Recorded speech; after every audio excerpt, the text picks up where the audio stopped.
आप सबके हृदय में बसने वाले परमात्मा को मैं नमन करता हूँ।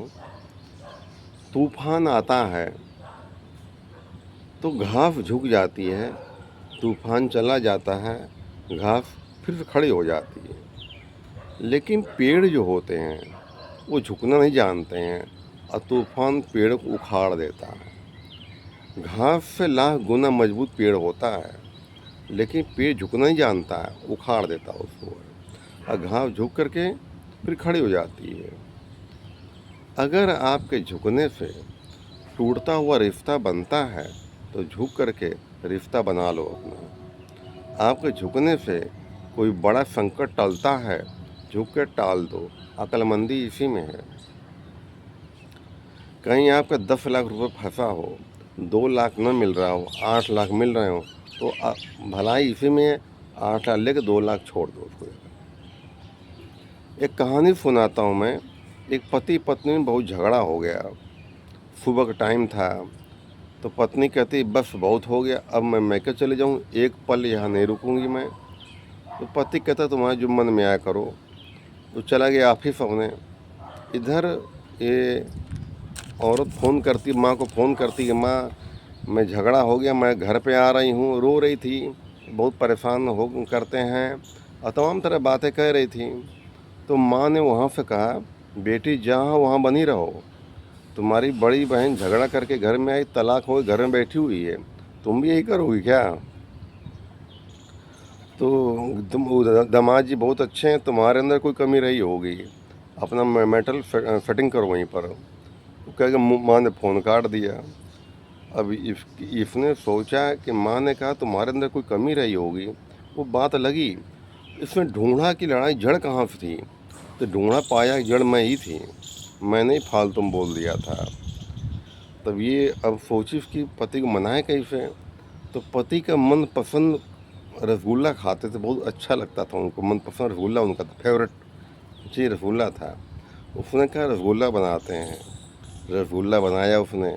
पति शाम को आए। पति डर रहा था बेचारा कि फिर दोबारा लड़ाई झगड़ा न करे। लेकिन जब देखा तो वो नए कपड़े पहनी थी, तो लगता है कि सोच रहा मायके जाने वाली है। तो कहती आप बैठिए, हाथ मुँह धो लिए, हमने रसगुल्ला बनाया है। पति सोचता है रसगुल्ला बनाया है, ये क्या अचानक हो गया भाई, कैसे पलट गई जा करके। भैया एक जो है हाथ मुँह धो के आया, 4 रसगुल्ले दिए, 1 चम्मच दिया, पानी दिया। पति भैया खाने लगा और कहने लगा, वो भी सोची उसके, कहने लगे मुझसे गलती हो गई थी, हमें मेरी बात बुरा मत माना करो, कभी कभी बोल देता हूँ, तमाम काम रहता ऑफिस का, तो भी संकोच हुई, कभी कभी गलती मेरी भी थी आपकी, मुझे नहीं बोलना चाहिए था। रसगुल्ला खाया, पानी पिया, सारा गुस्सा उसका दूर हो गया, पत्नी का भी गुस्सा दूर हो गया भैया, और दोनों प्रेम से रहने लगे। ये होता है।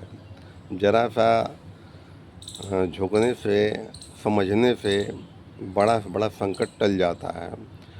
देवरानी जेठानी दो ठो थीं, तो देवरानी जेठानी दोनों झगड़ा हो गया। तो देवरानी कहती मैं तुम्हारी शक्ल नहीं देखूंगी, मैं तुम्हारी शक्ल नहीं देखूँ कहती है। दोनों अपने अपने कमरे में चली गई और दरवाज़ा बंद कर लिया।